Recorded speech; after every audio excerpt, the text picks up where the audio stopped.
రెండు తెలుగు రాష్ట్రాలలో పెద్ద ఎత్తున బాంబులతో విధ్వంసం సృష్టించాలన్న కుట్రను ఆంధ్ర, తెలంగాణ పోలీసులు అడ్డుకున్నారు. ఒక ఉగ్రవాద సంస్థకు చెందిన ఇద్దరు యువకులు విజయనగరంలో మకాం వేసి విధ్వంసానికి వ్యూహం పన్నారు. విజయనగరంలో ట్రయల్ బ్లాస్ట్లను నిర్వహించి రెండు తెలుగు రాష్ట్రాలలో 10 ప్రాంతాల్లో అలజడులు సృష్టించాలని వీరు కుట్ర పన్నారు. రెండు తెలుగు రాష్ట్రాల పోలీసులు సంయుక్తంగా నిర్వహించిన ఆపరేషన్లో ఆంధ్రప్రదేశ్లోని విజయనగరానికి చెందిన సిరాజ్ రెహమాన్, సికింద్రాబాద్లోని బోయిగూడకు చెందిన సయీద్ సమీర్లను అరెస్ట్ చేశారు. పోలీసులు తెలిపిన వివరాల ప్రకారం సిరాజ్ ఉద్యోగం కోసం చూస్తున్న ఇంజనీరింగ్ గ్రాడ్యుయేట్ కాగా సమీర్ లిఫ్ట్ ఆపరేటర్గా పనిచేస్తున్నాడు.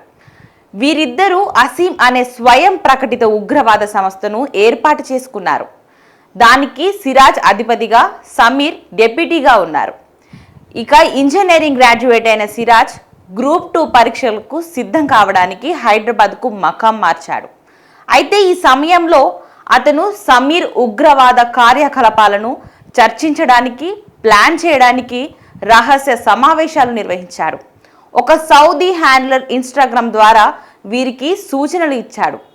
దర్యాప్తులో వీరిద్దరూ సౌదీ అరేబియాకు చెందిన గుర్తు తెలియని హ్యాండ్లర్తో టచ్లో ఉన్నారని తేలింది. ఇక ఇన్స్టాగ్రామ్ ఉపయోగించి దాడులకు కుట్ర పన్నడం, పేలుడు పదార్థాల తయారీపై హ్యాండ్లర్ వారికి మార్గనిర్దేశం చేసినట్లు తెలిసింది. సిరాజ్, సమీర్లు ఆన్లైన్లో పొటాషియం క్లోరైడ్, సల్ఫర్ వంటి రసాయనాలను సేకరించి ఇంటర్నెట్ ద్వారా బాంబు తయారీ పద్ధతులను అధ్యయనం చేశారు.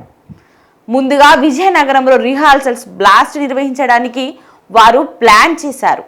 ఉగ్రవాద అనుకూల కంటెంట్లపై ఆసక్తి చూపే సోషల్ మీడియా వినియోగదారులను గుర్తించే మ్యాజిక్ లాంతర్ అనే హ్యాండ్లర్ వీరికి ఎంపిక చేశాడని అధికారులు తెలిపారు.